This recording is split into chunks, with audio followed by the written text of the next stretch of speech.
sa Euroslides. Ito yan. So, pupunta natin yung original article. So, dagdagan lang natin ng mga, kuha pa tayo siguro ng mga isang paragraph para tanggapin itong news. So, siguro, kahit i-copy na natin itong first and second paragraph. Ito. Then, dito. I think tatanggapin na ito ngayon. So, tingnan natin. Review and submit ulit. Ayun, tinanggap na. So, kulang nga yung description kaya hindi tinanggap yung news. So, bago mo pa man i-submit story, pwede mo na i-copy link location tong discuss. Just right-click, copy link location. Then, submit. So, then, add mo na dito ulit sa report links. So, do follow social. Ito na yung report link na. Kahit buray mo na itong discuss. Kahit dyan lang, pwede na. So, yun. So, dito, kasi dito, maraming masyadong nagsasubmit. Katulad nito, pupunta tayo sa upcoming news. Kita mo, hindi na natin makita yung news na sinubmit. Kasi natabunan na agad. So, bago mo man isubmit story, maganda kung i-copy lang location mo na yung mismong discuss. So, yun. Don't forget. Okay. Next, dito tayo sa Stampedia. Close ko na to. Ito yung ginamit natin kanina sa Spurl. So, hindi na kailangan to. Sa Stampedia naman, so, ito na. Share and save your media. Dati, share media lang to dati. So, ngayon, share and save na. So, ilista ko lang para yan. Share and save media. So, URL ulit ang hihingi. Just copy the URL. Paste. Then, click share.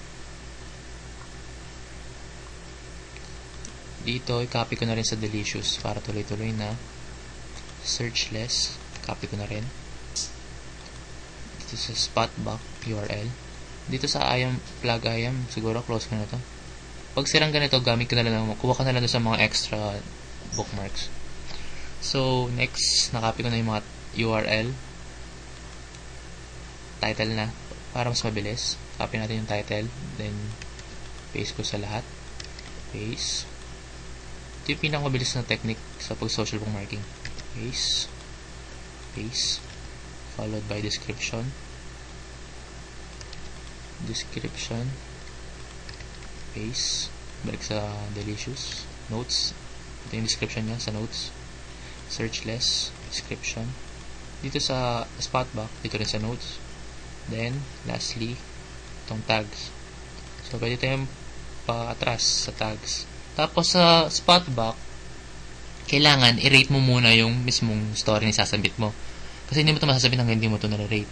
So, syempre, i-rate din na natin. I-5 star na natin. Search less, tags. Dito, tags. Dito sa 4, wala na to kahit hindi mo nalagyan to. Ito, huwag na. Dapat naka-public para makita ng mga other users. So, Stampedia. Stampedia, dito, medyo maarte to. Kailangan, 1 line per tags. So, kahit wala ng comma. So, enter lang. Enter. Enter. So, ganyan. So, ready na i-submit to lahat. Dito sa Stampedia, kailangan mo natin mamili. So, ano to? News. Dito, Forex. Just press F. Then, browse. Forex. Masyadong marami ito. Ito, Forex trading. So, yun. So, ito, ready to submit na. So, ready to submit na silang lahat. So, unahin na natin sa Spotbox. So, sa Spotbox, just click add. Yun. Thank you for rating.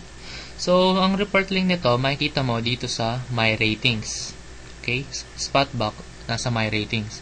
So, just click My Ratings. Ito yun. Ito yung unang-una. Para makuha yung report link nito, dito mo yun, sa You Only. Tapat mo yung cursor mo dito sa You Only, tapos copy link location. Ito na mismo yung report link. So, para i-check, just open a new tab, then copy yung kinopy lang location mo. to see. So, ito yun. Sinabi ni Vince 316. So, ito yun. Ito yung report link sa Spotbox. So, lagay mo sa spreadsheet. So, pag nag-social bookmarking ka na, kasubmit mo, check mo agad. Let's say, kakasubmit mo lang sa Spotbox. Tignan mo yung time mo. So, 12:05 a.m.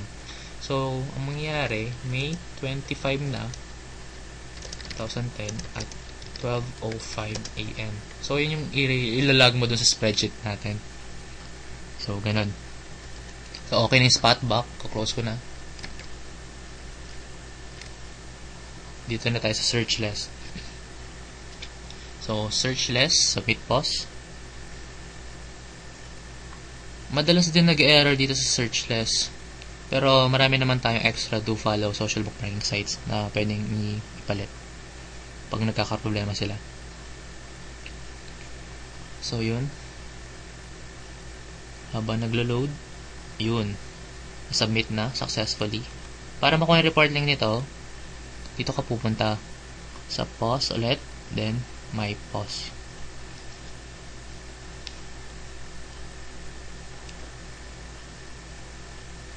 So, habang hinihintay yan, dito tayo sa Delicious. Submit na natin. Save.